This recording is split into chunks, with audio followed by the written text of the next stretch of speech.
aujourd'hui nous sommes le lundi 9 février 2026 et on se retrouve pour les chroniques de la Lune, ta guidance qui te parle de tes émotions et de la meilleure façon de les gérer. Cette semaine, j'ai effectué mon tirage avec le Spirit de la Lune de Marissa Rankin et Raquel Carengela. La première carte que j'ai tirée est la numéro 15 de la gibbeuse croissante qui te parle de force. On voit que tu es quelqu'un qui est très équilibré sur le plan émotionnel. Tu puises dans tes émotions la force. Si tu es confronté à tes peurs, tu as suffisamment de confiance en toi pour les affronter. Si tu es confronté au chagrin, à la tristesse, tu ne te laisses pas pour autant sombrer dans le désespoir. Tu fais preuve de résilience, de force, de courage et tu parviens toujours à te relever, à trouver les ressources émotionnelles, que ce soit à travers l'amour que te portent les autres ou la confiance et l'amour que tu t'accordes à toi-même. Tu sais que tu peux tout affronter.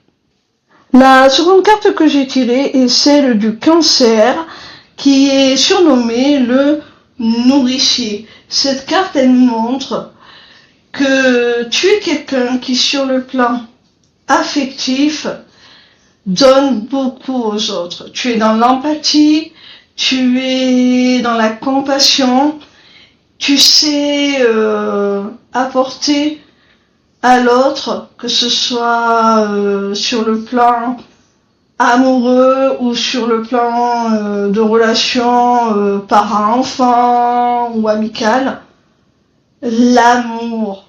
Tu sais l'exprimer, tu sais le faire ressentir à l'autre.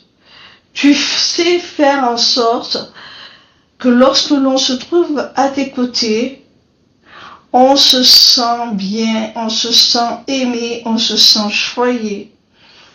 Alors attention tout de même à ne pas t'oublier. Et je pense aussi que c'est ce côté protecteur, nourricier, sur le plan affectif, émotionnel, qui te donne la force dont parlait la carte précédente.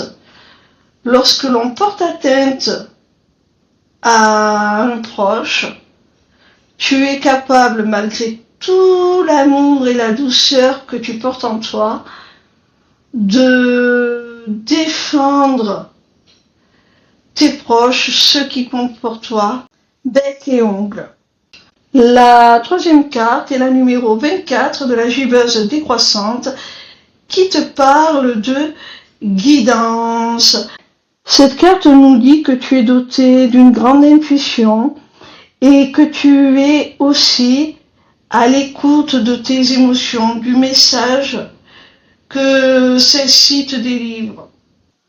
La quatrième carte est celle de la Lune de bénédiction qui te parle de satisfaction. Alors cette carte nous dit que tu as le cœur rempli de gratitude pour les bénédictions que la vie t'accorde.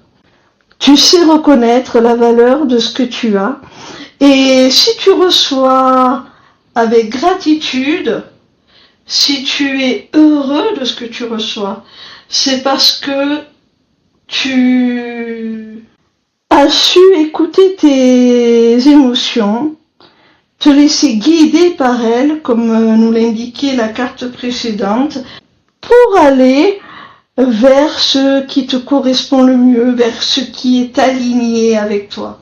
Et c'est pour ça que tu as ce sentiment de satisfaction. La cinquième et dernière carte est la numéro 13 de la gibbeuse croissante qui te parle de concentration. Cette carte, elle nous indique que tu sais rester focus sur ce qui t'apporte de la joie, du bonheur, de la satisfaction, comme le disait la carte précédente.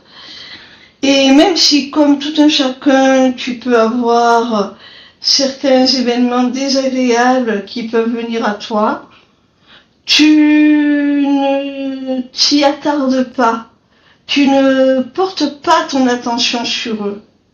Tu les laisses glisser et tu portes ton attention sur les choses positives, sur ce qu'il y a de meilleur. Pour moi, c'est cela qui te permet cette capacité à te concentrer sur ce qui te procure des émotions, on va dire, positives, agréables, même si toutes les émotions sont nécessaires. C'est ça qui te permet de garder le cap, de rester focus sur ce qu'il y a de plus constructif et de meilleur dans ta vie.